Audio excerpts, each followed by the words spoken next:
Enfin, je pense que si le tarif de taxi devient plus attractif, comme vous l'espérez, les Bruxellois seront plus enclins à utiliser ce genre de service régulièrement, comme ça a été le cas avec le hors-la-loi Uber. Par ailleurs, tous les Bruxellois, et Bruxelloises évidemment, et tous les visiteurs ne possèdent pas forcément un smartphone. Le taxi est un service public qui doit être accessible à tous de la même manière. La cohabitation des compteurs numériques et d'une application est-elle la solution retenue? Je vous remercie, Monsieur le Ministre, pour vos réponses. Merci, Monsieur Compagnie. Alors, Monsieur Youssef Ndichi n'est pas là. Il ne s'est pas manifesté, donc je pense qu'on considère que son interpellation est retirée. Dankuel. Et la parole est à Monsieur Ikazvan. Merci Madame la Présidente. Je tiens, avant de commencer, à remercier le ministre qui a dit qu'il avait tout son temps pour parler des taxis. Parce qu'effectivement, si on devait prendre vraiment du temps, je pense qu'on en a besoin de pas mal pour parler de ce secteur et de ses besoins. Alors, Monsieur le ministre, la séance plénière du 21 avril dernier avait fait l'objet de nombreuses questions d'actualité consacrées à la dernière version de votre note de principe visant à réformer le secteur du transport rémunéré de personnes. Et dans le souci de mieux appréhender les réalités de terrain, des auditions du secteur des taxis et autres acteurs opérant dans le transport rémunéré de personnes ont pris place au sein du Parlement fin mai. Ces auditions ont été fort enrichissantes à tout point de vue et ont permis de confirmer certaines craintes et interrogations que j'ai déjà pu, comme certains de mes collègues, souligner. Et je pense que celles-ci ont aussi pu sensibiliser certains à des réalités qu'ils ignoraient peut-être jusqu'ici. Rappelons qu'actuellement, le secteur du transport rémunéré de personnes à Bruxelles est devenu une véritable jungle, dès lors qu'opère aujourd'hui, faute de contrôle suffisant, en totale contradiction avec la loi, un nombre invraisemblable de VTC et taxis en provenance des deux autres régions, et ce, au détriment de l'économie et de l'emploi bruxellois. Cette concurrence déloyale aurait fait perdre en moyenne aux chauffeurs entre 20 et 30% de leurs revenus ces 2 dernières années. Avec ma collègue du Parlement, d'ailleurs, elle l'a rappelé, Céline Delforge, nous avons mesuré ensemble l'ampleur du désarroi des chauffeurs de taxi lors d'une nuit passée à leur côté. Ce sont des familles entières qui sont touchées par la concurrence déloyale subie par le secteur sur le terrain. Je pense également utile d'évoquer l'avis rendu le 26 juin 2017 par la Commission régionale de mobilité, car il rejoint fort bien les grandes questions et craintes soulevées au cours des auditions. Considérant la situation actuelle et les projets envisagés, la Commission régionale de mobilité recommande une étude sur les impacts économiques préalables ainsi qu'une analyse des modes de régulation opportuns. Elle insiste également sur l'adoption d'une phase transitoire pour tenir compte de la réalité économique des différents acteurs. Je ne passerai pas en revue chacun des points soulevés dans cet avis, fort intéressant, que je suppose connu de tous. Au vu des éléments soulevés par la Commission régionale de mobilité dans son avis du 26 juin, j'aurais voulu aborder les questions suivantes. Lors de la séance plénière du 21 avril 2017, vous soulignez vous-même la nécessité de prévoir, je cite, une évaluation tous les 2 ans après une étude socio-économique avec le secteur et d'autres acteurs pour pouvoir objectiver la situation. On peut regretter que ce type d'étude n'ait pas été lancé comme préalable dès l'entame de la législature. Quand est donc prévu de mener une première étude socio-économique impliquant les acteurs pour objectiver la situation? À défaut, comment pourrait être défini un seuil pour éviter une saturation de l'offre de services et la dégradation des revenus et conditions de travail des travailleurs qui seraient déjà perceptibles à l'heure actuelle? Prévoir une fourchette tarifaire pouvant aller jusqu'à 250% du prix de base nous paraît totalement incompatible avec la garantie de fourniture d'un service d'utilité publique. Quel est l'intérêt de permettre ces dispositions directement transposées de la politique commerciale d'Uber? Le plan mentionne un régulateur des prix. Quel sera ce régulateur? Quelle sera sa méthode de contrôle de l'application des tarifs? Quelles seront ses prérogatives? dans le cadre de tarifs minimums fixés par une concertation sectorielle. Comment le remplacement du taximètre par une application smartphone garantira la transparence tarifaire, la protection du consommateur et la faculté de contrôle de l'autorité publique? Avez-vous prévu de procéder à la certification de ces applications?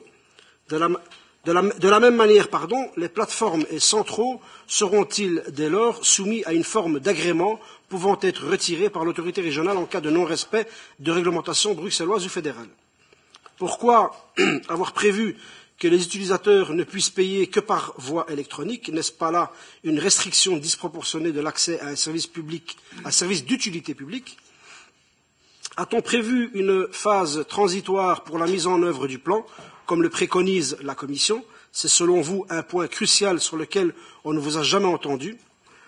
Qu'avez-vous prévu en la matière? Sur quels critères seront attribuées les nouvelles licences? Qu'en sera-t-il du contrôle technique, du type et de l'équipement imposé à bord du véhicule, de leur visibilité dans l'espace public, de l'assurance, de la formation, de la responsabilité du propriétaire du véhicule? Des critères techniques pour les véhicules adaptés au PMR vous ont été transmis par des associations. En avez-vous discuté avec le secteur? Seront-ils pris en compte? A-t-on prévu une formation ad hoc pour les chauffeurs PMR? Comment rendre les licences PMR attractives? A-t-on une idée du quota requis pour ce type de véhicule? Comment a-t-il été évalué? Quelles que soient les perspectives de réforme du secteur, la nécessité de renforcement des capacités et outils de contrôle du secteur au niveau régional fait l'unanimité. Je répète, parce que c'est quand même important, la nécessité de renforcement des capacités et outils de contrôle du secteur au niveau régional fait l'unanimité. Cette nécessité est rendue urgente de par la situation de terrain actuelle qui voit, avec le flottement de la politique taxi ces dernières années, un nombre incalculable de VTC et taxis en provenance des deux autres régions opérer des prises en charge en toute illégalité à Bruxelles. Cette situation intenable pénalise considérablement les entrepreneurs et chauffeurs bruxellois, qu'ils soient taxis ou VTC. Remettre de l'ordre en matière de contrôle et sanctions, tant avec le parquet que les zones de police et l'inspectorat régional, s'impose de toute urgence. Des lignes claires doivent être édictées et les moyens requis pour ce faire alloués. Si certaines zones de police ont décidé de s'impliquer pour pallier aux carences des moyens de contrôle régionaux actuels, la situation impose à la région de sortir de son mutisme. Il en va de sa crédibilité. Alors qu'un audit a été réalisé à l'échelle de l'ensemble de l'administration de Bruxelles Mobilité, pouvez-vous nous préciser quels seront les moyens humains et matériels alloués à la direction taxi pour assurer correctement ses missions de contrôle à partir de 2018? Est-ce que des contacts ont eu lieu avec le parquet pour clarifier les intentions du gouvernement en la matière? Qu'en ressort-il? Qu'en est-il de la collaboration avec les zones de police? Celles-ci ont confirmé dans la presse l'intérêt de venir en appui des inspecteurs régionaux. À partir du moment où le secteur du transport rémunéré de personnes est considéré comme un service d'utilité publique, il convient d'en garantir le cadre sur le terrain. Quels seront dès lors les moyens alloués aux zones de police pour ce faire? Confirmez-vous que les dispositions requises pour mettre de l'ordre sur le terrain seront mises en œuvre d'ici la fin de l'année? Et alors, pour terminer, Monsieur le Ministre, chers collègues, je voudrais quand même rappeler quelques éléments importants et je pense que ce que je vais rappeler aujourd'hui, je le dis depuis longtemps, mais tout ça nous a été confirmé aussi lors de différentes auditions qui ont eu lieu ici dans cette commission, c'est que, de manière générale, les taxis, le secteur du taxi, n'est pas contre un plan taxi.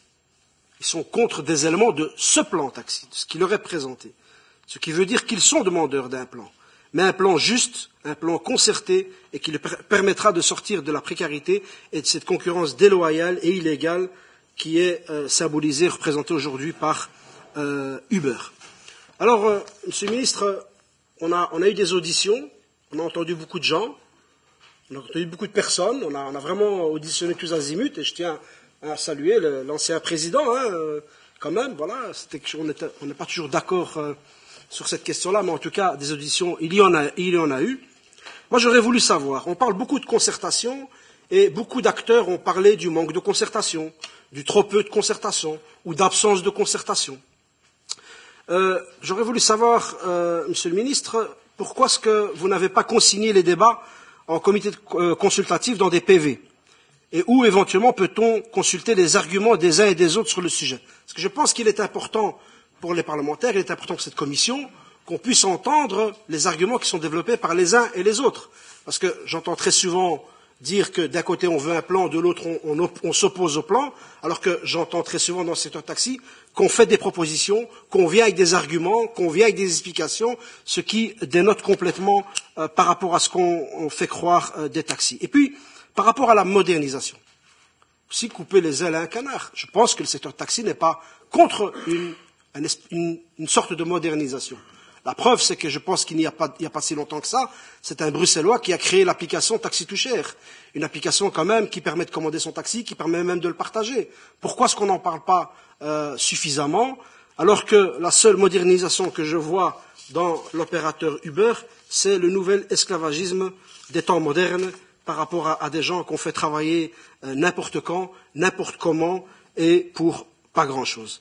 Monsieur le ministre, je pense que vous êtes vraiment devant un dossier qui est, c'est vrai, difficile, c'est vrai, délicat, qui crispe beaucoup, et je ne saurais vous conseiller d'essayer, si on veut ramener de la sérénité dans ce débat, il faut essayer de ramener un peu de confiance.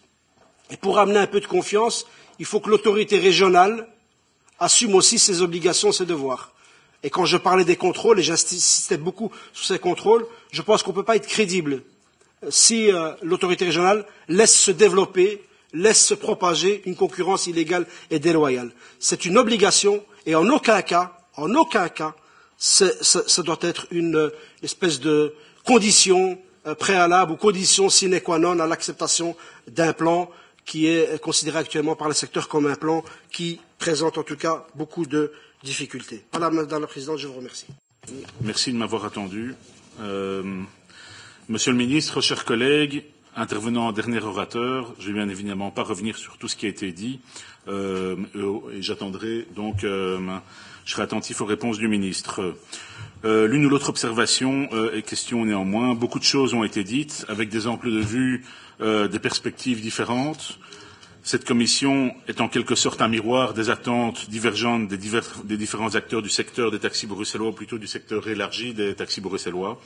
Pour rappel, notre déclaration de politique régionale avait pour objectif de dynamiser et moderniser le secteur des taxis en veillant à envisager diverses options comme, je cite, le développement des taxis collectifs, l'augmentation de la visibilité du service, le développement d'un système de taxi à bas prix, entre autres, avec pour les petites distances, définir un tarif minimum, généraliser l'accès aux taxis bruxellois, aux sites propres des bus en concertation avec les communes, promotionner l'usage du taxi, prendre les initiatives pour permettre aux taxis bruxellois le chargement de clients à l'aéroport de Bruxelles National, placer un auvent à la gare du Midi, simplifier la grille tarifaire, développer des formules d'abonnement combinées à d'autres moyens de transport public, ou encore garantir la transparence envers le client par l'installation dans tous les taxis bruxellois d'un taximètre digital pour le 1er janvier 2016, permettant un paiement électronique, mesure qui a été gelée le temps de présenter la dernière mesure reprise dans la DPR, à savoir veiller à adapter le cadre légal vers un nouveau cadre juridique global. Alors le temps passe, une première mouture de ce plan global a été présentée il y a maintenant environ 2 ans. Depuis lors, il y a eu des concertations, bien vécues par certains, moins bien par d'autres, et le temps continue de passer avec des échéances qui se profilent et de jouer contre le gouvernement qui, c'est mon sentiment, ne va pas pouvoir se mettre d'accord sur un plan global réformant le secteur des taxis bruxellois. Enfin, on reste toujours optimiste, mais si on veut être réaliste, moi je pense qu'on va malheureusement dans cette direction. Néanmoins, la complexité du dossier des taxis et les situations difficiles vécues sur le terrain a amené la Commission à organiser des auditions avant l'été, auditions qui ont pointé certains problèmes à régler. Je pense notamment à la problématique des contrôles, qui est revenue plusieurs fois devant nous lors des auditions, que cela soit sous l'angle du personnel, du cadre de contrôle ou encore du suivi par le parquet. Et ces contrôles touchent tantôt à la lutte contre la concurrence déloyale, les taxis pirates, qu'au respect du règle du jeu en interne, au secteur classique et réglementé. Par ailleurs, des sites bien identifiés comme la gare du Midi ou le centre Borchette ont été évoqués et sont connus de tous. Or, sans contrôle ou sans contrôle suffisant, et bien sûr sans sanction, c'est l'injustice qui règne. Quelles sont donc les actions menées par le gouvernement pour renforcer ces contrôles ? L'étude rebelle de rentabilité du secteur des taxis de 2013, commandée à l'époque par Rudy Vervoort et Brigitte Grauwels, recommandait déjà, je cite, de mettre l'accent sur les contrôles efficaces et efficients. Où en est-on ? Et en guise de dernière question, je ne vous demanderai pas, comme la plupart des précédents intervenants, quand le nouveau plan sera enfin adopté par le gouvernement, mais plutôt si le gouvernement compte prendre des mesures ponctuelles, à défaut de plan global. S'il est ouvert à modifier l'ordonnance et les arrêter sur des points ponctuels sans réformer globalement le secteur, de telle sorte que des avancées puissent néanmoins voir le jour pour le secteur et bien entendu pour les clients. Je vous remercie. Je vais revenir tantôt sur la concertation. En détail, on a eu beaucoup de concertation. Et je crois aussi, avec tous ceux et celles qui ont dit, que le temps est venu de prendre une décision. Même si on décide de ne pas prendre une décision, c'est aussi une décision. Mais je crois en effet que le temps est venu de faire un choix. Soit on fait une réforme dans laquelle on tient compte de la réalité, le service aux clients et la situation des chauffeurs. Ou soit on fait rien. Et la situation sur le terrain ne va pas s'améliorer.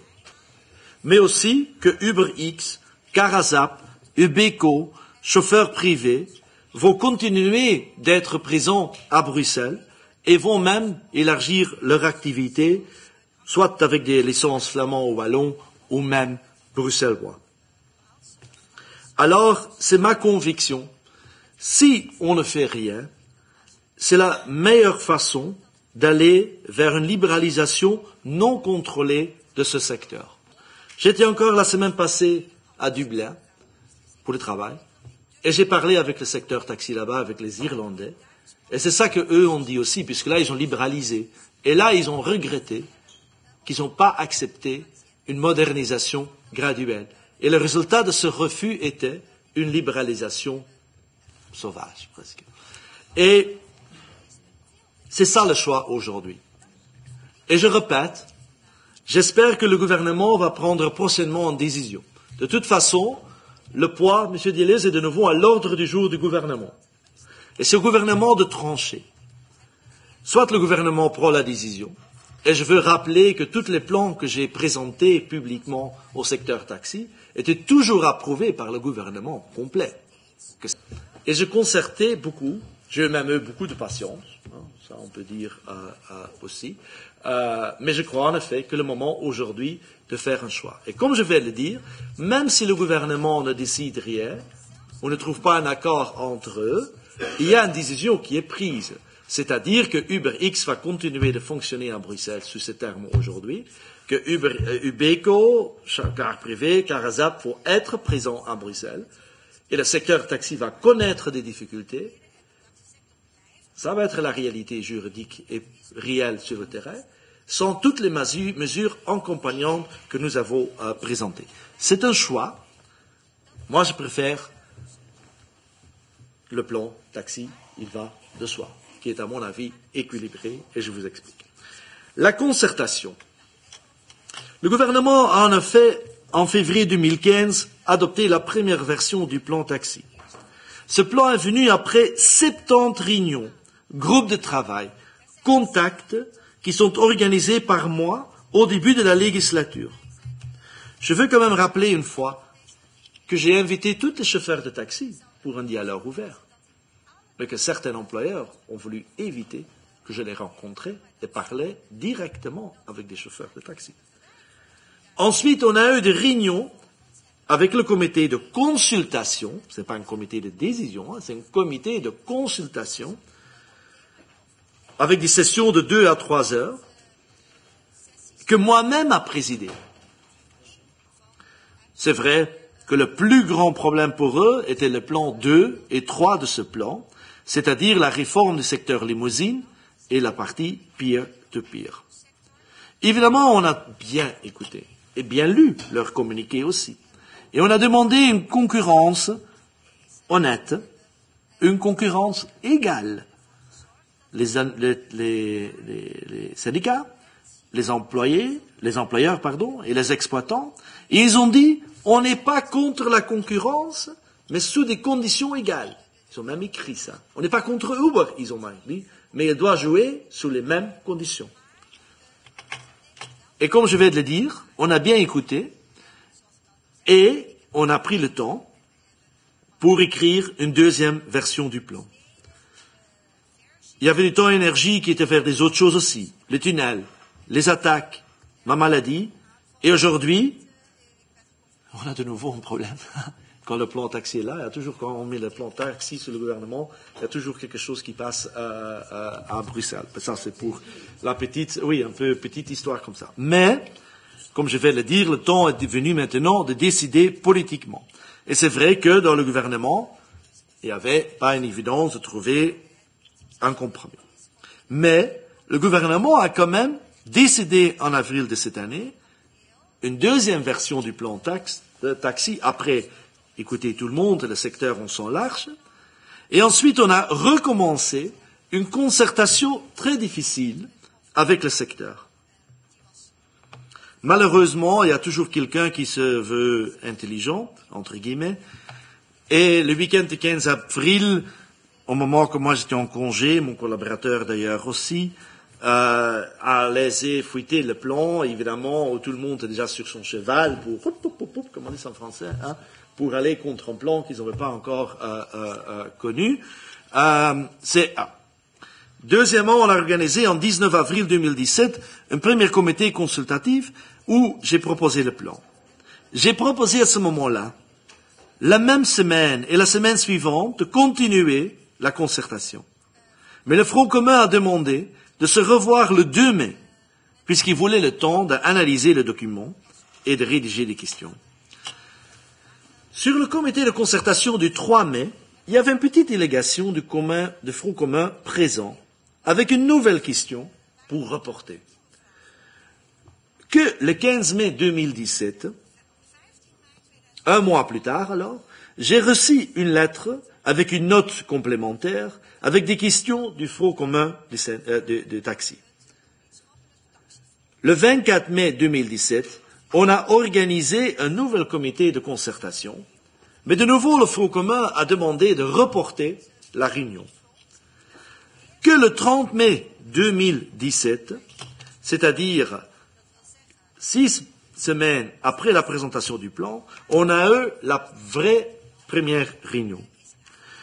Vendredi 2 juin, mercredi 7 juin, mardi 13 juin, mardi 20 juin, on a eu des réunions du comité de concertation, ou du comité de consultatif, présidé chaque fois par moi-même. Je dois remarquer, à aucun moment, le Front commun a proposé une contre-proposition. À la fin de la dernière réunion, le 20 juin, le Front commun a envoyé ou a me donné un statement paper, comme on dit ça, une position, à laquelle ils disent qu'ils veulent revenir vers le plan taxi 2015, à laquelle, à l'époque, ils étaient contre, mais entre-temps, la lumière est venue, c'est toujours bien. Mais, ils avaient évidemment biffé les partis pour l'ouverture du marché, et aussi les réformes fondamentales de limousine et peer-to-peer étaient biffées, et ils avaient biffé ça carrément, et tout ce qui concerne le secteur limousine, ils avaient dit que c'est que des contrats de 1h30 interrompus, consécutifs, c'est ça le mot. Je dois dire encore aussi, au début, le Front commun a demandé des réponses écrites à leurs questions. Là, j'étais pas d'accord. On n'était pas dans une consultation avec des avocats ou des juristes dans une question juridique. On a voulu avoir un dialogue ouvert. Mais ils ont voulu toujours qu'on donne les trucs en écrit. Et c'est comme dans une procédure judiciaire. Hein. On n'était pas devant un tribunal. Hein. Et pour moi, une vraie dialogue ne se fait pas avec des échanges, des position papers. Ça, on ne fait pas. Quand on parle autour de table, en ouverture. Et j'ai dit, l'ouverture est là de parler, et laisse-nous parler. Mais, au début, c'était très compliqué de le faire. Au fur et à mesure, c'était devenu un peu plus facile. Et moi, j'ai dit aussi, j'étais contre, en effet, puisque la question est posée, d'avoir des PV intermédiaires. Non, puisque c'est pour coincer à ce moment-là qu'on commence avec ça. Moi, je voudrais un dialogue continu. et pas un dialogue qui était avec des PV, on peut réutiliser tout ça. Et là, on a dit, on va faire un PV final après consultation. Pour moi, ça, c'est une vraie concertation. Pas dans des trucs, et en plus, ils ont, à mon avis, ils ont fait leur propre PV, hein, et par conséquent, il y avait des PV pour eux, pour rappeler.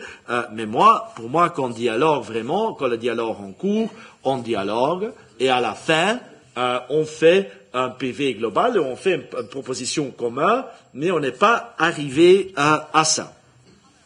Mais je vais être clair. Pour moi, la concertation est encore en cours. Hein. Je n'ai pas encore terminé la consultation définitive. Maintenant, je suis au gouvernement avec des adaptations du plan et une ordonnance, un projet d'ordonnance sur base de la concertation.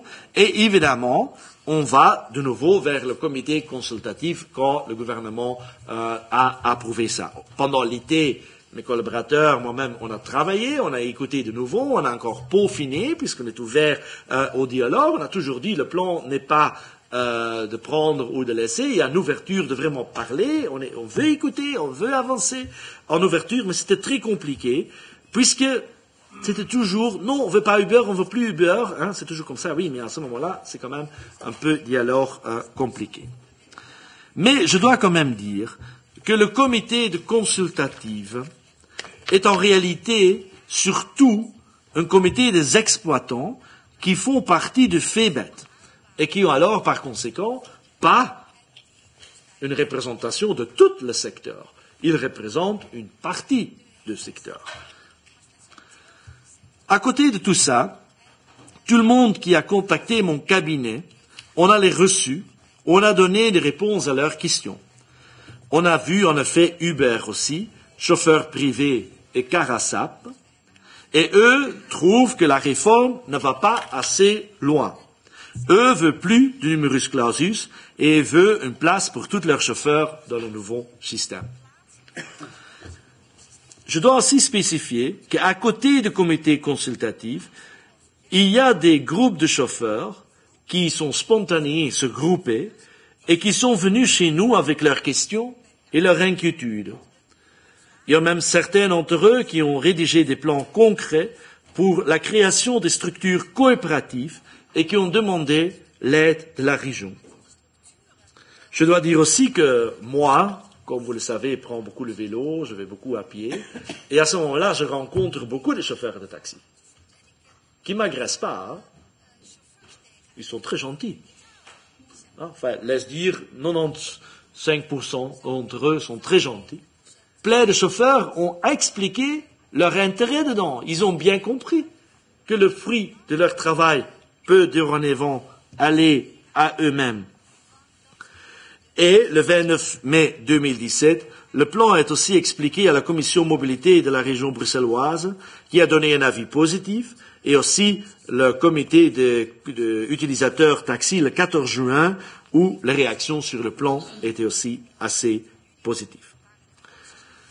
Deuxième volet que je voudrais répondre, c'est le contact avec mon collègue flamand et wallon, et quitte avec leur permis. Je peux être bref. On a eu un contact bilatéral avec le cabinet Weitz et le cabinet Di Antonio. Les contacts passent très constructivement. C'est clair qu'aussi que la Flandre pense à une réforme qui met plus d'ordre dans le secteur et qui donne une place à la nouvelle technologie, même qu'il y a des différences de nuances. Aussi en Wallonie, il y a une réflexion pareille, mais là, on est dans un stade moins développé que nous. Tout le monde est évidemment, c'est bien conscient que ces réformes doivent tenir compte des effets interfrontaliers, si je peux dire ce mot. Et que, peut-être, à l'avenir, il fallait un accord de collaboration entre les différentes régions. Mais on n'est pas encore là. Je crois que c'est plus important de voir comment les réformes vont être. Mais il faut faire quelque chose. Ça, c'est assez clair. Car la Cour constitutionnelle a demandé depuis 2010 d'adapter l'ordonnance à son article 17. Et autant qu'on n'a pas en changé l'article 17, on est obligé de tolérer, d'accepter, de reconnaître les limousines flamands wallons sur notre territoire avec les permis ou les licences flamands wallons. Dans l'ordonnance, la nouvelle ordonnance qu'on a proposée, c'est plus le cas, puisqu'on n'accepte que les licences bruxelloises. Mais sache, et que tout le monde le sache très bien, autant qu'on n'a pas adopté l'ordonnance, la croissance importante du licence va continuer. Et ça veut dire que, de facto, on va avoir une libéralisation du secteur par la Wallonie. Troisièmement, les contrôles, le parquet, les zones de police et les bourgmestres. Cette année, il y a plus de 240 PV qui sont écrits dans le secteur limousine, dont 15 avec une saisie. Dans le secteur taxi, c'est autour le même nombre avec 7 saisies. Il y a encore des contrôles. Mais la situation de UberX et CarZap n'est pas la même que UberPop ou Hitch, où les services étaient clairement sans licence et où la contravention était très claire. Mais si avec UberX ou CarZap, ce sont des voitures qui sont licenciées, qui sont assurées, qui sont techniquement vérifiées. Contrôler, comment ça? Comment c'est français? Technisch gekeurd? Contrôle technique, il y a un contrôle technique, et qui s'applique aux lettres de la loi. Les problèmes qui sont constatés sont souvent pas liés avec le contrat, qui n'est pas correctement rempli, ou qui manque des clauses, des clausules. Mais c'est insuffisant pour justifier une saisie. Je peux vous dire aussi que moi j'ai proposé il y a 2 ans, la première fois, au gouvernement de renforcer le service de contrôle de taxi avec 15%. J'étais seul dans la demande, Monsieur Cadin. Seul. Je n'étais pas suivi. J'ai proposé au gouvernement d'élargir le contrôle de taxi avec 15 personnes. C'était refusé, dans le cadre du plan personnel.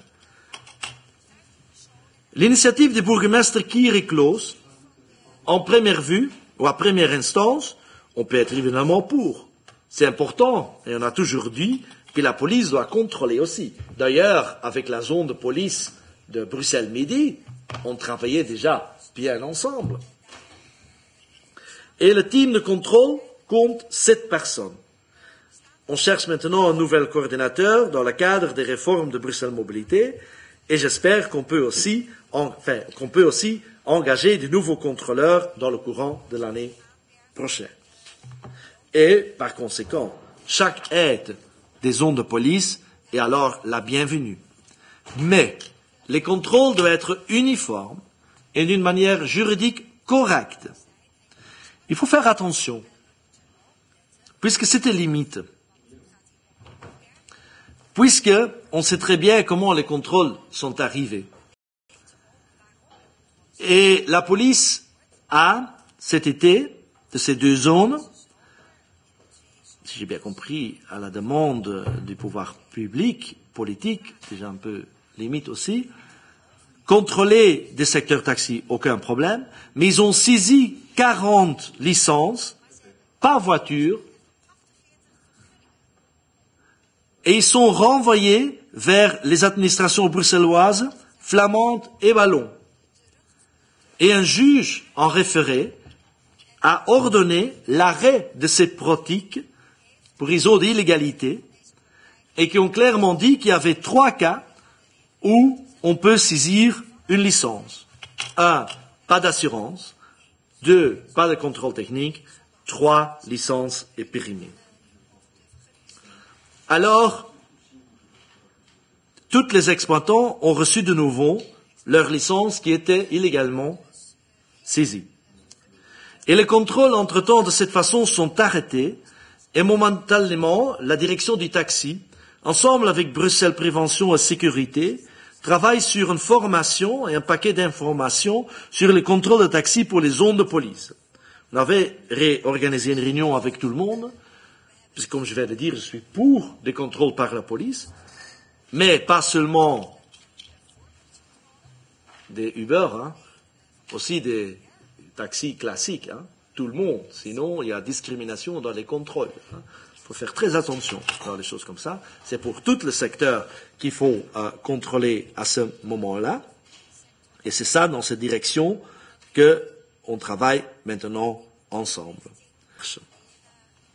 Et évidemment, je trouve que le contrôle et l'inspection sociale est très important, surtout dans un secteur qui est connu pour l'abus de statut des chauffeurs. Et là, je veux quand même dire aussi aux syndicats, un appel à eux, qu'ils ont quand même une responsabilité très importante, qui à mon avis n'est pas encore été clairement effectuée, c'est de combattre les abus du statut social des chauffeurs. Puisque comme certains ont déjà dit ici, qu'il y a beaucoup d'abus. Et je ne vais pas dire que tout le monde est abusé, je ne dis pas ça. Je ne dis pas ça. Mais quand même un peu trop. Et je vais même mettre tout le monde dans le même sac, je ne fais pas non plus, je vais être nuancé. Mais il faut que chacun et chacune prenne sa responsabilité. Quatrièmement, l'unification du secteur. C'était un des grands débats de la concertation.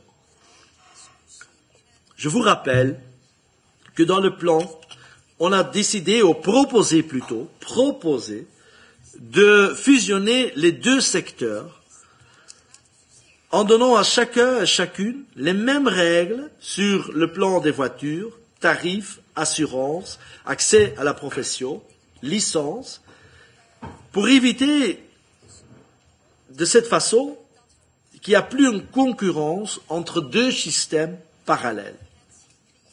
Puisqu'une situation pareille créait une tension. On regarde ça en France, à Londres. Aujourd'hui, de plus en plus à Bruxelles avec les limousines d'une part et les taxis autre part. Je reviens. Le secteur limousine classique, qui travaille surtout pour les ambassades et les hôtels, ont exprimé leur peur qu'avec un statut unifié, il n'y avait plus de possibilité de différenciation selon des services de luxe. La question de l'application du CAO est une pour des partenaires sociaux qu'il doit négocier dans les comités paritaires et où le gouvernement bruxellois est que informellement consultatif. Je dois dire que les syndicats ont exprimé la préférence pour le statut commercial de chauffeur limousine, qui est payé par heure, pendant que le statut de chauffeur de taxi prévoit qu'ils sont payés sur base de la recette. Mais, si tous les services du transport de personnes rémunérées seront considérés comme taxis, évidemment, en principe, les employés tombent sous le CAO taxi. Mais, il y a les autres formules dans les autres secteurs du transport, par exemple les dibus, où on peut faire une distinction entre types d'activités. Par exemple, ici, sur base d'un contrat versus transport instant sur demande, où on peut appliquer un système mélangé. Conclusion. Dans notre proposition pour le quatrième point, il y a 10, pour l'unification de ce secteur des personnes rémunérées, le point de départ reste ça, puisque c'est dans l'intérêt du secteur taxi. Mais, je suis évidemment ouvert au débat, comment l'identité visuelle pour certaines formes de transport de luxe doit rester en application. C'est clair. Une piste qui est intéressante et qui est donnée par le secteur, mais pas par les gens représentés dans le comité consultatif en dehors de ça, est par exemple pourquoi utiliser pas les plaques d'immatriculation spécifiques, ou ceux qui veulent servir le marché de la rue peuvent le faire par Spoutnik, et eux ont accès aux bancs de bus et arrêts de taxi. Ceux sans Spoutnik n'ont pas accès aux bancs de bus ni de aires de stationnement taxi. Cinquième point, numerus clausus, et le nombre de voitures et chauffeurs autorisés. Encore aujourd'hui, on a référé aussi vers les études sur la rentabilité du secteur des années 90 Van Dijk et 2013 Rebel, pour argumenter que le numerus clausus d'aujourd'hui doit être gardé. C'est quand même bizarre quand on dit qu'il n'y a pas de rentabilité dans le secteur. et on continue de vendre des licences pour 80 000 euros. Il y a quelque chose, selon moi, qui ne cloche pas, économiquement, au moins. Conclusion. On a besoin de numerus clausus pour limiter l'augmentation sauvage des nombres des voitures, mais aussi pour éviter des problèmes de mobilité, comme entre autres Londres constate en cas d'événement. Mais ce numerus clausus ne peut pas être fixé définitivement en marbre, puisque ça mène à une protection du marché. Et là, je trouve que c'est mieux, sur une base régulière, des critères déterminés, et par une instance indépendante, de les évaluer et adapter au marché. Et pour éviter un trop grand choc dans le secteur, on a proposé de garder le numerus clausus sur le nombre actuel des chauffeurs qui sont actifs dans le secteur des personnes rémunérées. C'est-à-dire tous les chauffeurs avec un certificat de capacité dans le secteur de taxi et tous les indépendants et chauffeurs qui sont actifs dans le secteur limousine qui ont leur siège à Bruxelles. Et il faut poser la question si le chauffeur bruxellois avec une licence flamand ou wallon doit avoir accès à une licence bruxelloise. Question ouverte. Chauffeurs et indépendants qui sont actifs dans le secteur limousine pourraient obtenir un certificat de capacité quand ils réussissent dans le test de comportement, l'examen théorique et quand ils répondent aux conditions minimales. Ça voudrait dire qu'on arrive à un numerus clausus entre 3 000 ou 4 000 chauffeurs qui nous amène immédiatement sur le moyen européen. Sur le marché, je voudrais encore dire que c'est ma conviction que le marché bruxellois est plus grand qu'on estime. Et d'une certaine manière, si on veut oui ou non, avec l'arrivée de Uber, Carazap, des autres, on a vu des Bruxellois qui ne prenaient pas en avant le taxi, tout à coup prendre ces services. Il y a tout un nouveau segment du marché qui est ouvert. Il y a aussi un glissement du secteur taxi vers le secteur de Uber, Carazap, Ubeco et les autres, certes aussi, mais quand même il y a des nouveaux aussi. Et moi je suis convaincu que pour de last mile, complémentaire en transport en commun, dans les groupes de niche, il y a beaucoup de possibilités. Mais il faut changer le paradigme. Et il ne faut pas être content avec le marché d'aujourd'hui. Il faut rêver. Il faut être ambitieux. Il faut croire dans votre produit et pas se satisfaire à des profits d'aujourd'hui. Partagez souvent. Sixièmement, les questions sur le mécanisme de compensation et la phase transition. Le secteur reconnaît que les licences sont toujours vendues par le changement des statuts des sociétés, sans qu'on utilise la procédure officielle de vente. On me dit, ou le secteur reconnaît, que le prix correct n'est pas souvent donné. Selon le secteur, il faut une cumulation possible des licences, puisque sinon, il n'y a plus un incentif pour l'entrepreneur et non plus des employés.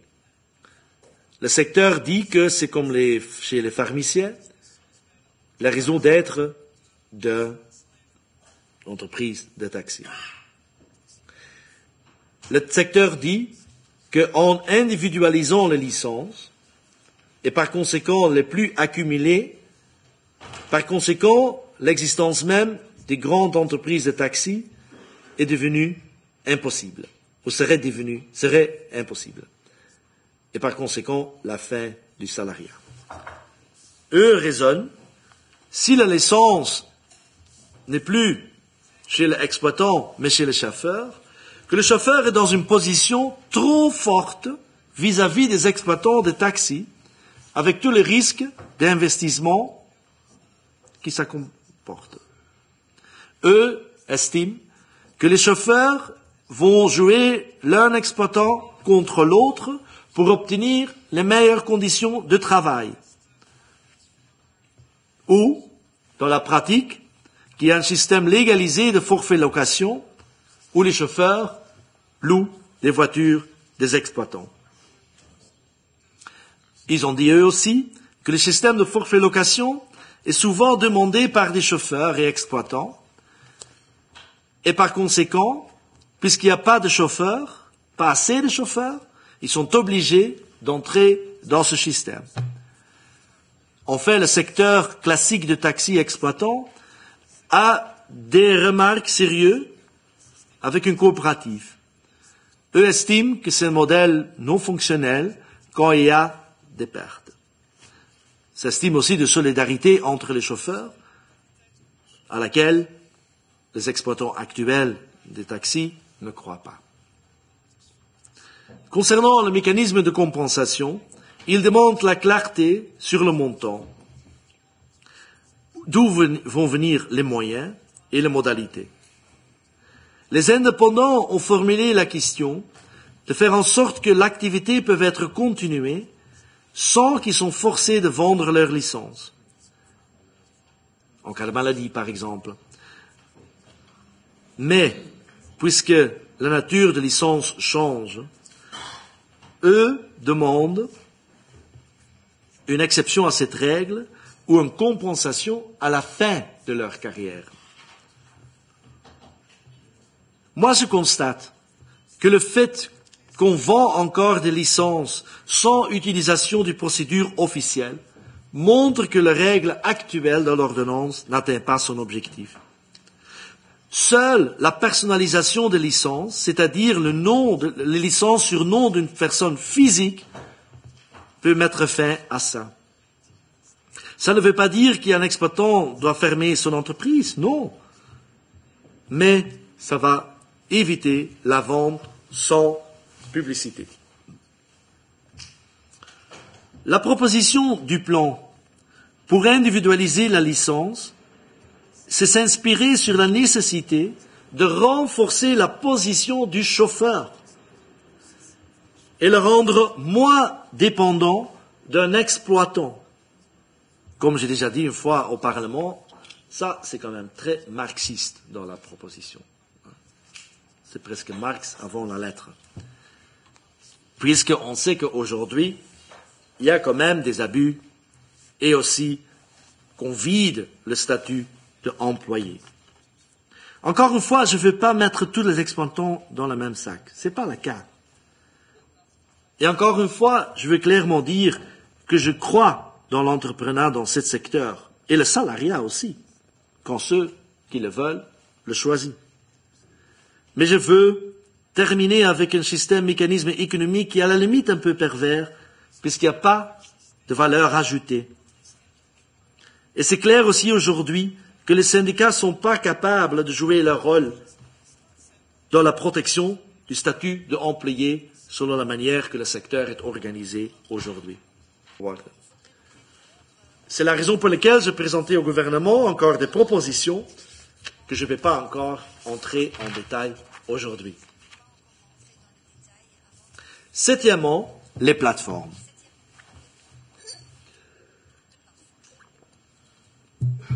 Dorénavant, on voudrait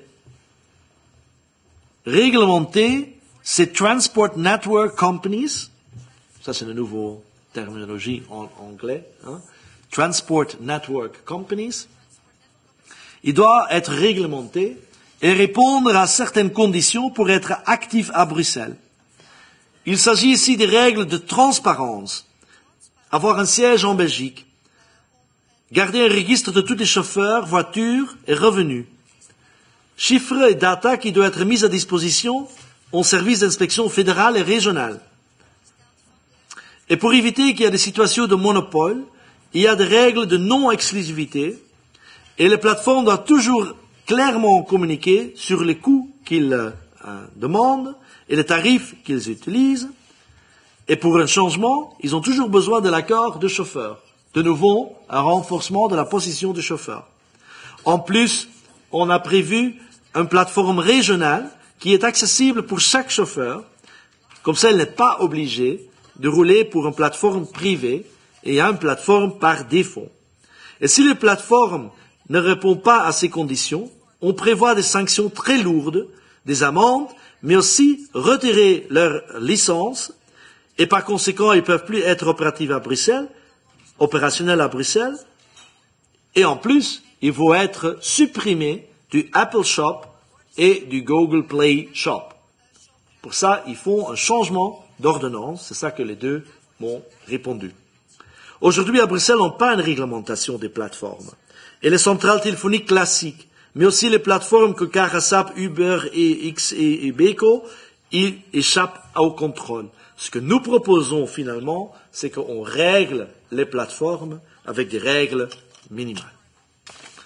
Avant de conclure, je vais encore dire, j'ai presque terminé, deux choses. Je sais qu'il y avait certaines tensions ou que certaines menaces avec des tensions sur le marché bruxellois des taxis. On a vu récemment aussi que des gens, puisqu'ils étaient dans des voitures Uber, étaient agressés. Je vais être très clair. Tous ceux et celles qui pensent qu'ils doivent faire ce chemin-là, les instructions qui sont données sont très claires. Depuis que moi je suis devenu ministre, j'ai dit à la commission disciplinaire qu'il faut aller vers les sanctions les plus lourdes. Pas pour embêter les chauffeurs, quoi n'en parte pas, mais pour garantir un service aux Bruxellois. Et des chauffeurs de taxi qui vont prendre les choses en leurs propres mains, on va retirer leur licence. Le respect des règles appartient aux polices, aux contrôleurs, pas dans la rue. On ne va pas tolérer ça. Et ceux et celles qui ont fait ça sont identifiés. Et ça va passer devant la commission. Ils vont avoir tout le droit d'expliquer. Ça va être une procédure objective. Je vais être très clair là-dessus. Procédure objective, avec défense, tout ce que vous voulez. Mais on ne va pas tolérer une guerre dans les rues. Je vais être très clair là-dessus. Et je résume, et je termine avec je suis convaincu. Soit on a mis sur la table une proposition qui n'est pas à prendre à laisser. Preuve qu'on va retourner vers le gouvernement avec des adaptations. On a bien compris certains soucis. Mais je prie le secteur classique des taxis de comprendre qu'on ne peut pas arrêter l'avenir. Moi, je préfère de régler l'avenir au lieu de le subir, de prendre les choses en main au lieu de courir après les faits. Et toujours venir dire, mais on ne veut pas ça, on ne veut pas ça. On ne peut pas nier la réalité. Et je veux un cadre juridique qui est très clair, correct pour tout le monde et très sévère pour ceux qui ne respectent pas. Y compris les Uber, tout le monde. Et je répète, mon intention n'est pas de faire un cadre pour Uber. Je m'en fiche. Moi, je veux un cadre qui est future-proof, qui est moderne, qui respecte les clients, le chauffeur, et qu'on ouvre un nouveau marché. Ça, c'est le point de départ pour moi. Et, Madame la Présidente, c'est maintenant dans les mains du gouvernement. Soit on entre dans une réglementation qui va dans ce sens-là, et on peut régler tout ça en ordre, soit on refuse et on prend la décision de ne pas décider, mais ça c'est aussi une décision, puisque la conséquence de non-décision, ou va devenir une décision, que UberX, Ubeco, Carasap faut être actif à Bruxelles, que le secteur de taxi va connaître des problèmes, que moi je ne souhaite pas, et ça c'est le choix que chacun et chacune maintenant doit faire en toute son âme et conscience. Mais sache que moi je veux un secteur de taxi fort à Bruxelles, protégé, puisque pour ça je veux un secteur et pas deux secteurs, taxi hyper contrôlé, VCT, pas contrôlé. Je veux pas ce modèle, moi je veux un modèle pour justement, puisque je crois dans le secteur de taxi et je rencontre quand même beaucoup de chauffeurs taxi qui ont bien compris ça. Merci Monsieur le Ministre pour ce long exposé, très très intéressant.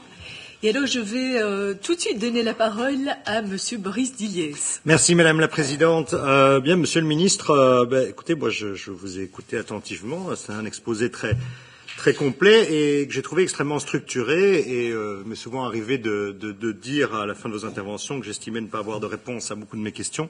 Ça n'est pas le cas aujourd'hui et je serais malhonnête de dire que ça n'est pas le cas puisque en réalité, je trouve que les propositions que vous faites vont dans le bon sens, dans la bonne direction. Je serais effectivement malhonnête de dire le contraire puisque vous avez eu j'allais dire le bon goût et l'intelligence aussi et le pragmatisme de vous inspirer finalement en partie de la proposition faite par le MR en la matière. Et donc ça, c'est vraiment très très positif. Et vous avez eu une approche justement qui, elle, n'est pas une approche marxiste, puisque vous avez même eu une approche que j'oserais qualifier de macroniste, puisque vous avez indiqué effectivement que en même temps j'y viens.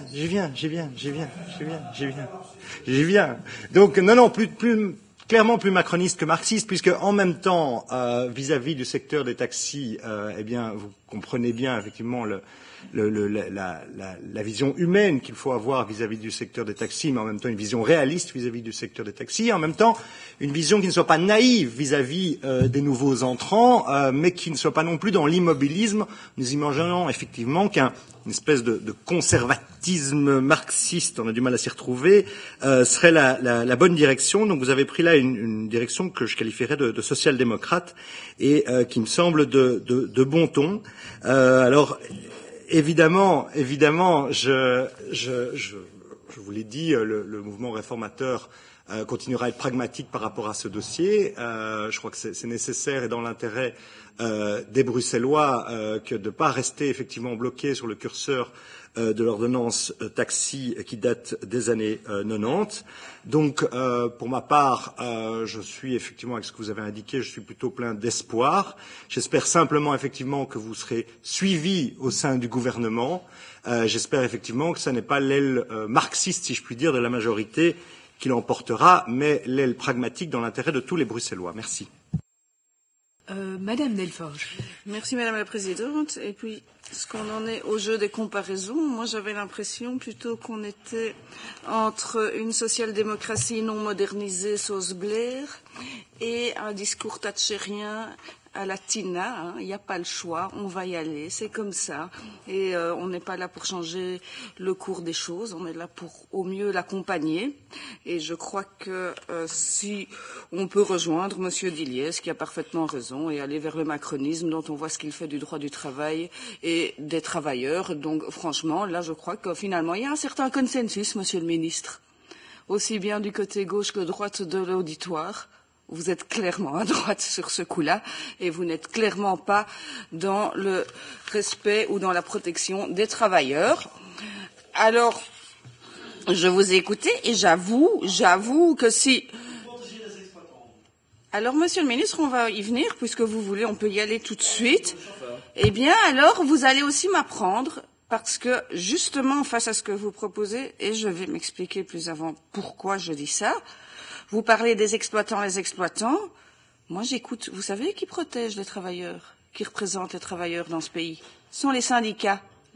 Et donc, moi, j'écoute aussi les représentants syndicaux. J'écoute aussi les organisations syndicales. Et en effet, c'est quand même assez marquant, et donc ça devrait quand même nous mettre la puce à l'oreille. Ceux-ci se trouvent de façon exceptionnelle du côté des exploitants pour défendre une série de choses, parce que oui, on est en train de parler de la survie d'un secteur et de son modèle. Et donc, en effet, de façon peut-être un peu inhabituelle, il se fait que ce secteur se retrouve avec des représentants des travailleurs et des représentants du patronat du même côté de la barrière. Oui, c'est intéressant. C'est intéressant et ça s'explique très bien, puisque, Monsieur le Ministre, on reste quand même dans cette grande idée, et on va peut-être aussi vider les discours et les slogans et les anathèmes de « OK, le secteur du taxi ne veut pas se moderniser, il faut une modernisation ». Je crois que personne n'est angélique ou naïf quant au secteur du taxi. Je pense que même le secteur du taxi tel qu'il est aujourd'hui n'est pas celui d'il y a 10 ou 15 ans et a bien compris qu'il y a toute une série de choses qui doivent changer. Donc il ne s'agit pas de dire que le secteur du taxi est merveilleux et que tout va bien. Mais, Monsieur le Ministre, cette idée phare de dire on va mettre les licences sur la tête non plus sur la tête des chauffeurs et plus sur la tête, si pour peu qu'elles aient une tête, des voitures. On sait ce que ça donne et je pense que on a pu le voir de façon détaillée à Paris. En fait, vous faites naître un nouvel acteur qu'on ne voit pas beaucoup, qu'on n'entend pas beaucoup et il aurait bien tort de se montrer et de se manifester vu les bonnes affaires qu'il fait. C'est le secteur de la location de voitures. Alors je vous invite à voir comment ça se passe entre autres, puisqu'on parle du secteur de la limousine qui devrait s'apparenter à celui du taxi. Allez voir un peu comment ça se passe à Paris. Je crois que il y a quelques mois, on a pu découvrir sur la chaîne francophone de télévision publique un excellent reportage sur Uber, sur les VTC, sur les limousines, et on voit des gens qui se font doublement exploiter en fait. Donc si vous avez peur de l'exploitation patronale, ici ils n'ont plus un patron, mais sous couvert d'indépendants, ils en ont deux, parce que la liberté, excusez-moi, mais dans le monde économique et dans le système économique qu'on connaît, c'est quand même une belle illusion quand on est un simple travailleur, quel que soit le statut. Eh bien, ce sont en effet les plateformes telles Uber qui se prennent leur commission, et c'est aussi les loueurs de voitures, avec des gens qui s'endettent, qui travaillent pour des clopinettes. Et donc, ici, je pense qu'en effet, d'une part, vous ne nous avez rien appris de particulier, vous ne nous avez rien annoncé non plus. Vous continuez à dire, et là, je crains que la théorie qui voudrait qu'en fait, vous jouez la stratégie du pourrissement depuis quelque temps, eh bien, vous ne l'infirmez pas, en fait. Vous dites, tout ce que vous avez dit, c'est s'il y a un chauffeur de taxi qui pète un câble face à une limousine, eh bien, on lui retirera sa licence. Et vous n'avez répondu à rien, ni à la capacité de cette région à contrôler. Vous dites, ce n'est pas aux gens à faire la loi eux-mêmes. Jusque-là, je pourrais largement vous suivre. C'est à la police et aux contrôleurs. Eh bien, oui, on dit tout ça. Mais en attendant, qu'est-ce qu'on voit? Ce sont des dites limousines qui font du ramassage de personnes, c'est pas très difficile, qui stationnent aussi, c'est très facile de les trouver en stationnement quand on veut, on peut, donc il y a de l'infraction très facile mais non pas le stationnement en attendant des clients, il suffit d'aller dans quelques endroits bien réputés et ce n'est pas légal, donc ça ne respecte pas les règles. Et donc voilà, Monsieur le Ministre, vous dites, on va accompagner finalement la liquidation d'un mode de travail et la liquidation de conditions de travail plus ou moins décentes et qui pourraient parfaitement être améliorées. Là-dessus, je pourrais certainement vous suivre, mais je pense surtout que vous n'apportez aucune solution à part dire celui qui n'accepte pas ce que je propose, il est cuit. Et alors, je suis un peu inquiète puisque vous avez évoqué la question des négociations ou du dialogue, comme vous l'appelez. Je vais en revenir aux syndicats. En fait, il faudrait peut-être un peu aller relire l'histoire sociale en Belgique et la façon dont la concertation sociale se produit dans notre pays. Oui, elle suit une série de règles d'us et de coutumes qui impliquent entre autres des écrits. Oui, c'est assez codifié en fait. Et donc fatalement, si vous faites péter les codes et que vous dites non, on ne fait pas de PV, oui, on discute librement et on laisse les choses fluctuer et comme ça on peut éventuellement revenir sur ce qui a été décidé la première fois.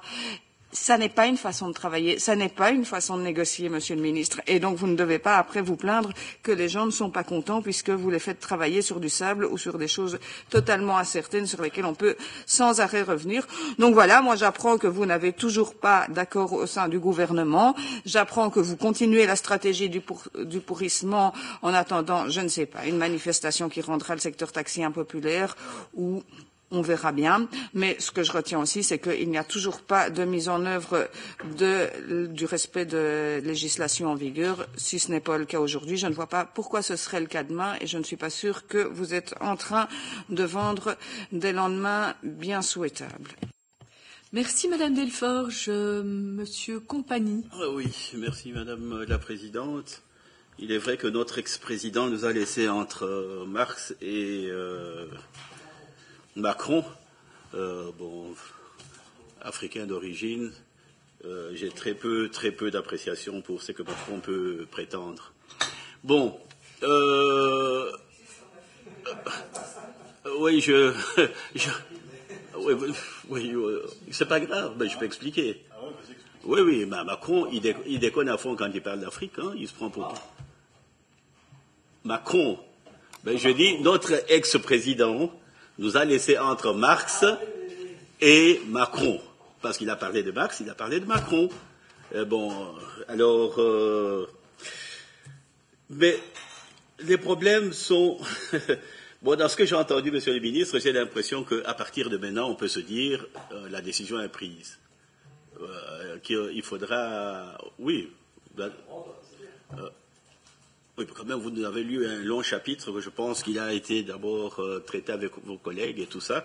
Mais je donne des petits exemples là. Je vois par exemple le dernier à Saint-Gilles. Ça, vous connaissez Saint-Gilles, vous connaissez le bourgmestre Saint-Gilles.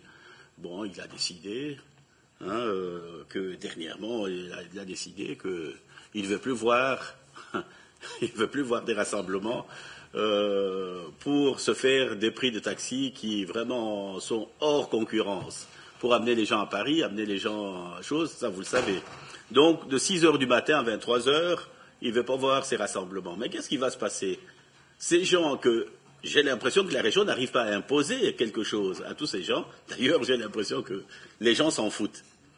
Ces gens vont se déplacer de là, vont aller vers la ville ou aller, je ne sais pas moi, dans une autre commune. Donc chaque commune devra prendre chaque fois sa petite décision.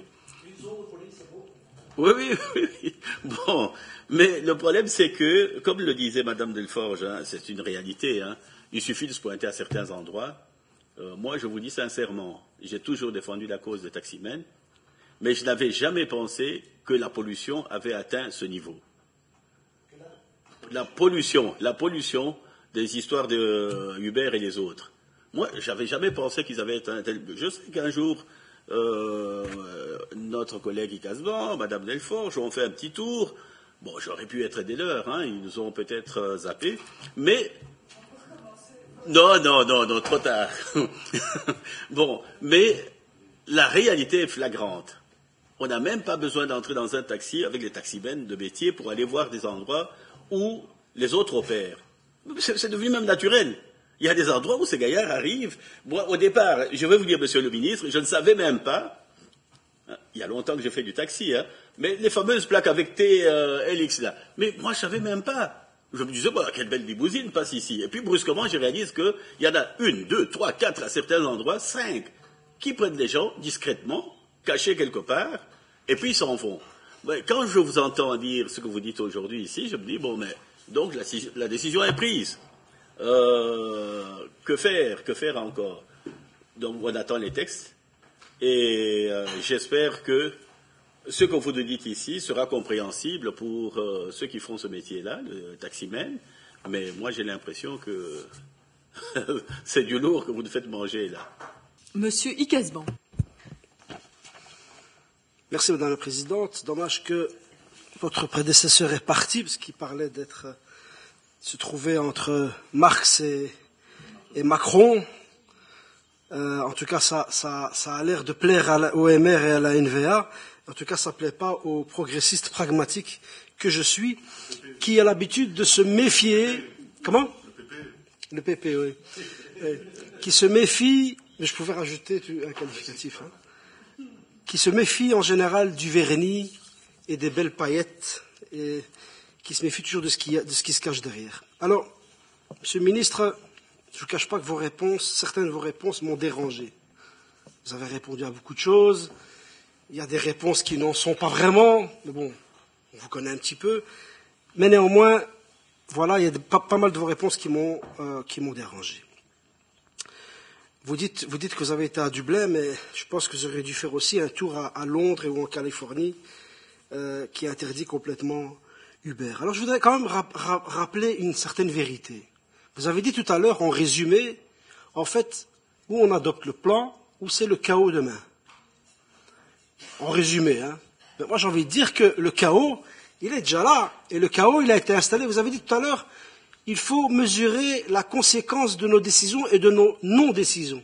Vous avez précisé que si on ne prenait pas de décision, c'est comme si on prenait une décision. Mais, Monsieur le Ministre, il faut aussi, aujourd'hui, demain et après-demain, on devra mesurer les conséquences de l'absence de décision, de l'absence de contrôle et du laisser-aller par rapport au contrôle et par rapport à la prolifération de de cet nouvel acteur concurrentiel, déloyal dans le secteur taxi, qui à mon avis empoisonne, qui a compliqué à mon avis encore plus les problèmes, difficultés que vous rencontrez aujourd'hui avec le secteur du taxi.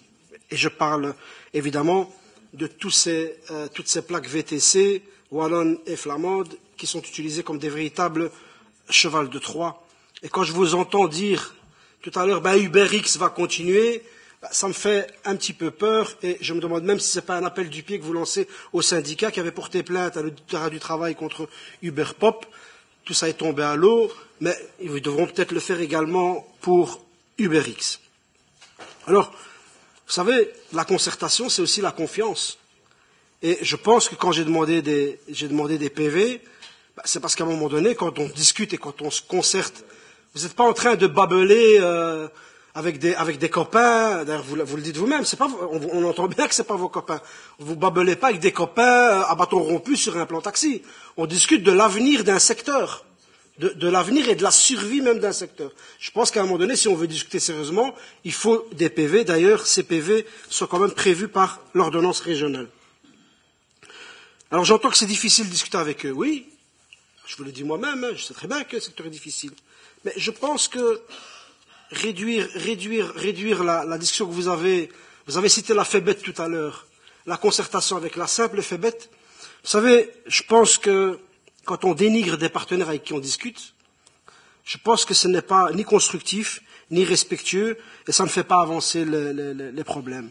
Je rappelle quand même que dans vos concertations, il n'y a pas que la FEBET. Il y a le GTL, il y a la CSC, la FGTB, la CGSLB, Elite, l'association qui représente les chauffeurs, pas que les patrons, Ingo Boca et j'en passe. Je pense qu'ils ne sont pas seuls, et je pense que si on veut vraiment arriver à un consensus, il faut peut-être arrêter de dénigrer les gens. À moins qu'on estime que dans une concertation, on doit avoir en face de nous des gens qui acceptent tout, des moutons qui disent amen à tout. Ben non, ça se passe pas comme ça. Et ma collègue l'a répété, mais c'est quand même assez exceptionnel d'avoir une concertation où vous retrouvez en face de vous à la fois les exploitants, les patrons, les représentants des chauffeurs, les syndicats et certains centraux téléphoniques. Alors tout à l'heure, vous aviez dit que vous n'aviez pas obtenu les moyens financiers pour effectuer vos contrôles. Vous avez dit, mais en fait, c'est pas ma faute, j'ai demandé des moyens financiers et je ne les ai pas obtenus, et c'est à cause de ça qu'il n'y a pas de contrôle ou qu'il n'y a pas assez. Donc moi, d'abord, je trouve que ce n'est pas très loyal vis-à-vis de vos collègues de dire ça. C'est tous les ministres qui n'obtiennent pas ce qu'ils veulent en discussion budgétaire viennent un peu pleurnicher et se justifier derrière ça. Je veux dire, on n'en sortira jamais. On sait très bien comment ça se passe. Mais c'est vrai, c'est vrai. Je trouve que c'est pas une réponse. Franchement, je trouve que c'est pas. Moi, je suis choqué par cette réponse de votre part, franchement. Mais ce que j'entends dans votre réponse, moi, j'entends autre chose. À part le fait de dire, vous n'avez pas obtenu ça de vos méchants collègues, moi, j'entends surtout qu'en réalité, l'administration régionale, en fait, est en sous-effectif, n'a pas assez de moyens pour remplir ses missions. Pas du tout. Ça, j'entends. Et donc peut-être qu'il faut lui retirer certaines missions, comme par exemple la formation. La formation qui est aussi un des problèmes que rencontre le secteur taxi, puisqu'il n'y a pas assez de chauffeurs, on ne va pas assez vite, on a même parfois ici et là dans le secteur l'impression qu'il y a même du sabotage. Et peut-être qu'il faudrait réfléchir à confier à un autre département, un département où il y a des moyens humains pour pouvoir organiser ces formations, attribuer ces autorisations. Alors, le corollaire à ça, vous avez parlé du numerus clausus. Moi, j'ai pas de tabou par rapport à ça. Mais je pense que si on veut parler sérieusement et au lieu de lancer des chiffres comme ça, parce que vous avez comparé des villes. Je veux dire, c'est pas sérieux de comparer des villes. Chaque ville est différente. Bruxelles par rapport à d'autres villes.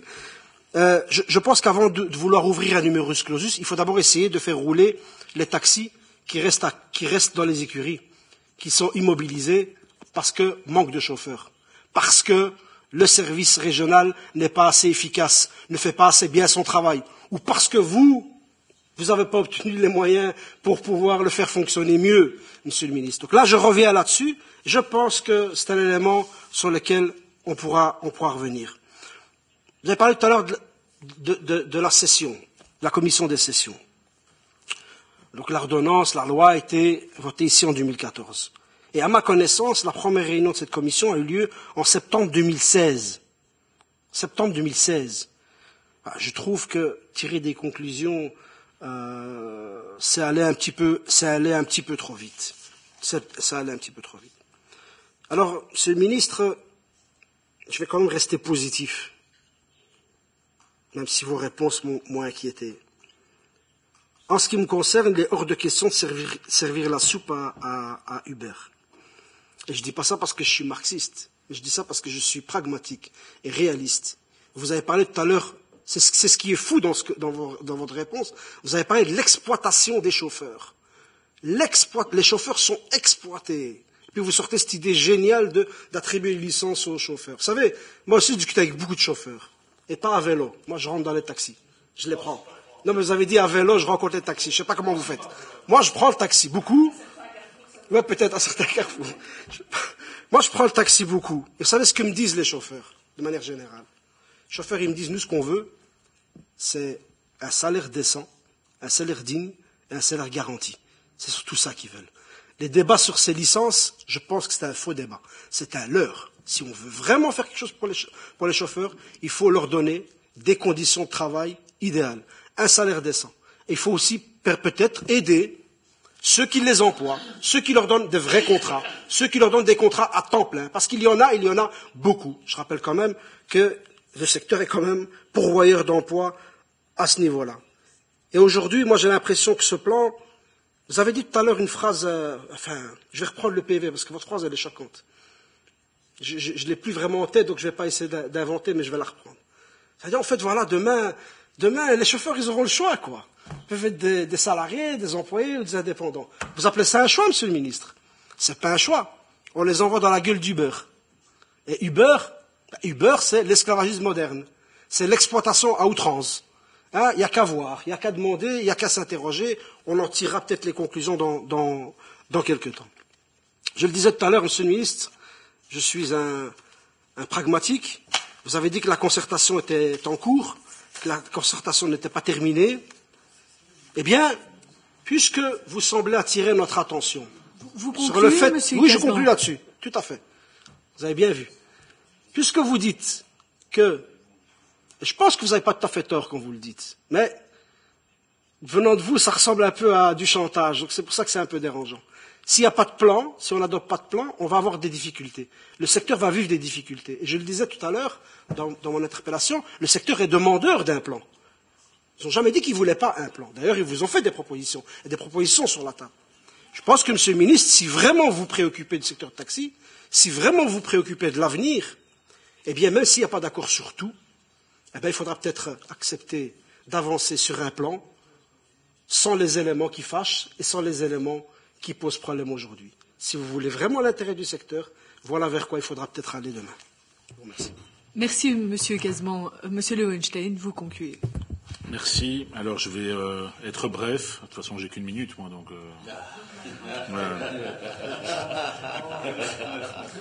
Tout le monde a eu 3 minutes plus 10, moi j'en ai une, quoi. Enfin, maintenant, j'ai plus que 50 secondes, en fait. Bon. On vous donne le double. Allez, j'attends...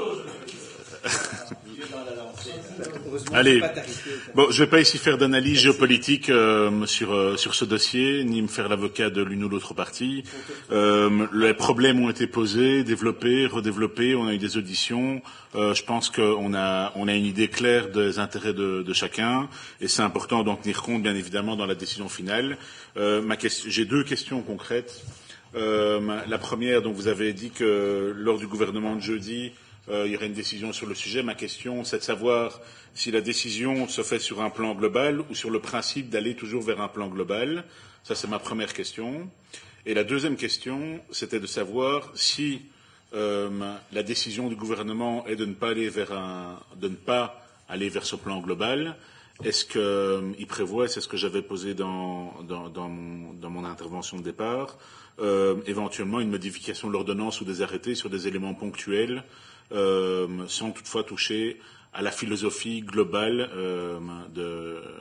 du secteur et donc ne pas avoir cette réforme globale. Voilà. Je crois pas, je vais pas répondre tout ce qui était dit, puisqu'autrement on rouvre le débat. Je ne pense pas que j'ai dénigré le secteur. Je n'ai jamais fait ça. Peut-être, j'ai dit, à certains moments, on laisse croire qu'il y a certaines personnes à des pratiques pas conformes, c'est vrai. Mais moi, je peux dire aussi, quand on fait une manifestation devant ma porte et on est en train de crier « sale PD », tu vas pas régler notre secteur, on va pas laisser faire cet enculé. Allez, je peux être aussi dénigré. Et tu sais qu'ils ont dit, que tu as même dit aussi que tu n'étais pas du tout d'accord avec que certaines ont crié à mon égard. Et par conséquent... Moi, j'ai jamais crié ça. Hein. Non, tu n'as pas crié. Non, mais tu as dit que tu as condamné ceux qui ont crié ça. Non, je donne un complément, toi. Non, parce que comme il y a un PV, je dis... Non. J'ai clairement dit que vous avez condamné aussi ceux qui ont... Je ne suis pas d'accord avec vous, mais je n'accepte aucune insulte à votre... Voilà, c'est ça. Et voilà, je peux dire, on m'a dénigré aussi. Mais bon, je sais, peut-être certains sont en colère, certains sont allumés aussi, puisque c'est aussi comment ça va dans les manifestations et comment elles sont organisées et qui est là. Entre-temps, je connais aussi... Moi, monsieur le ministre, je faisais référence à votre réponse ici, à l'instant. Ouais. Mais aujourd'hui, je pense... Je dis simplement, on ne peut pas à la fois vouloir la concertation et en même temps dénigrer des partenaires. Mais je dénigre pas, et je crois qu'il faut demander ça à quelqu'un de votre parti qui était présent à tout le comité consultatif, comment je suis resté courtois, on a même rigolé parfois. Parfois on s'est fâché, mais même parfois on a rigolé. Je comprends que dans ce débat il y a de la passion, j'ai aucun problème avec ça, et je respecte toujours les positions de l'autre, j'ai pas de problème là-dessus. La dernière question, c'est à l'ordre du jour du gouvernement. Je ne sais pas si le gouvernement va déjà décider ce jeudi, dans le dossier de cet ordre-là, ça revient, on va voir. Mais excusez-moi, l'objet de ma question précise, c'est est-ce qu'à l'ordre du jour du gouvernement, est-ce que c'est le plan en tant que tel qui arrive? Non, le plan global adapté. Donc ça veut dire que c'est une note avec toute une série de mesures qui sont prises. Exact. C'est pas sur le principe de savoir si on fait un plan ou pas. Ah non, mais ça va être aussi des débats. Enfin, les deux vont être. On met au gouvernement une note globale avec une réforme globale du secteur qui est adaptée suite aux consultations. Puisque même quand c'était difficile, on n'est pas d'accord, on a quand même écouté. Et on a trouvé que certaines remarques étaient justifiées et on a adapté les propositions. Mais évidemment, au gouvernement, les deux questions vont être posées. Il y a la question, est-ce qu'on va prendre une décision oui ou non? Bien sûr, je peux imaginer que la question est sur la table. Et deuxièmement, si la question est oui, qu'est-ce qu'on va faire? Parce que vous avez dit, dans votre exposé, vous avez dit que ça passe au gouvernement, et puis vous retournez en comité de concertation. Mais évidemment, c'est logique, on est obligé. Mais donc ça veut dire que vous allez au gouvernement avec une question de principe, pour mettre, et l'objectif c'est d'aller en comité de concertation pour mettre en œuvre ce principe. Je ne comprends pas trop ce sur quoi le gouvernement va se mettre d'accord, si après il y a un comité de concertation. Sur une réforme. Sur le principe de la réforme. Oui. Donc, en gros, est-ce que le gouvernement est d'accord de réformer globalement le secteur? C'est ça? Le gouvernement doit être d'accord. Non, mais c'est ça c'est la question de départ. Oui. Et s'il est d'accord, vous allez en comité de concertation avec le projet de plan. Avec une proposition, oui, soit on va voir encore, est-ce que c'est projet d'ordonnance, est-ce que on va, ça, à ce moment-là, on va voir la stratégie. Mais il faut d'abord avoir le débat au gouvernement, je ne vais pas en prononcer là-dessus. Mais comme je viens de dire, le moment de faire un choix est venu maintenant. Ça, c'est clair. Et c'est le choix de l'avenir ou c'est un choix de se coincer. Et moi, je suis pour l'avenir. Voilà. Et le secteur taxi. Réformé. Merci beaucoup, Monsieur le Ministre. Je vous souhaite une bonne soirée. Nous, c'est le Conseil communal. Oui, au Conseil communal. Et alors, nous, on va simplement continuer notre ordre du jour, étant donné qu'on a un ordre des travaux qui arrive. À quoi? Un ordre